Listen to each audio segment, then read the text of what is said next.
మీకు గజేంద్ర మోక్షం కథ తెలుసా? ఇది భక్తి మరియు ఆపదలో కాపాడే దైవ కృప గురించి చెప్పే అద్భుతమైన కథ.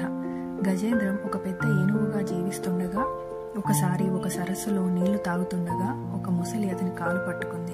గజేంద్రం ఎంత బలంగా కృషి చేసినా ముసలిని తప్పించుకోలేకపోయాడు. అతని శక్తి పూర్తిగా క్షీణించింది. అప్పుడు గజేంద్రం ఒక తామర పువ్వును తీయడం ద్వారా ఆ పరమాత్మునికి పూర్తిగా శరణాగతి ఇచ్చాడు. ఆ భక్తి పిలుపును వినిన శ్రీ మహావిష్ణువు తక్షణమే గరుడ వాహనంపై అక్కడికి చేరి సుదర్శన చక్రంతో ముసలిని వధించాడు.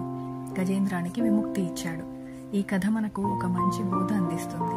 మనం ఎంత శక్తివంతులమైన సమస్యల సమయంలో దైవాన్ని శరణు చూచినప్పుడు